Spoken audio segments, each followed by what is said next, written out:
നാട്ടിൽ നിന്ന് വന്നതിന് ശേഷമുള്ള ആദ്യത്തെ വർക്കിംഗ് ഡേ ആണിത്. അതിൻ്റേതായിട്ടുള്ള മടുപ്പും ചടപ്പും ഒക്കെ ഉണ്ടെങ്കിലും ഇതൊക്കെ നമ്മൾ തന്നെ ചെയ്യണം എന്നുള്ളതുകൊണ്ട് രാവിലെ തന്നെ ബ്രേക്ക്ഫാസ്റ്റും ലഞ്ചും ഒക്കെ പ്രിപ്പയർ ചെയ്യുന്നതിൻ്റെ തിരക്കിലാണ്. രാവിലെ എണീറ്റ് സ്കൂളിൽ പോകണമല്ലോ, കോളേജിൽ പോകണമല്ലോ എന്നുള്ള വിഷമം മാറിയിട്ട് ഇപ്പോൾ രാവിലെ എണീച്ചാൽ എന്തുണ്ടാക്കണം, ഉച്ചക്കേക്ക് എന്തുണ്ടാക്കണം എന്നൊക്കെയുള്ള ആലോചനയാണ് മെയിൻ.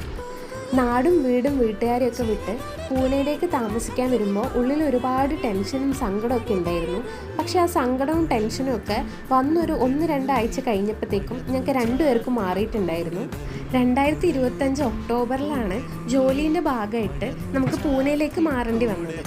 പെട്ടെന്ന് നമ്മളൊരു കംഫർട്ട് സോണിൽ നിന്ന് നമുക്കൊട്ടും പരിചയമില്ലാത്ത, വേറെ ഭാഷ സംസാരിക്കുന്ന, വേറൊരു കൾച്ചറുള്ള, വേറൊരു ക്ലൈമറ്റുള്ള ഒരു നാട്ടിലേക്ക് വരിക എന്ന് പറയുന്നത് ഞങ്ങൾക്ക് രണ്ടുപേർക്കും ബുദ്ധിമുട്ടുള്ളൊരു കാര്യമായിരുന്നു.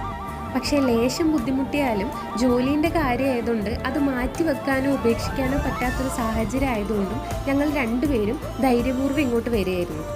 പക്ഷേ ആ വന്ന സമയത്തുണ്ടായിരുന്ന ടെൻഷൻ ഞങ്ങൾക്ക് രണ്ടുപേർക്കും ഇപ്പം ഇല്ല എന്നുള്ളതാണ് സത്യം.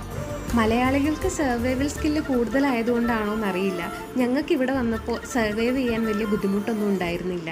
ഇപ്പോൾ പൂനെ എന്ന് പറയുന്നത് ഞങ്ങൾക്ക് രണ്ടുപേർക്കും ഇഷ്ടപ്പെട്ടൊരു സ്ഥലമാണ്. അപ്പോൾ ഓക്കെ, ബൈ.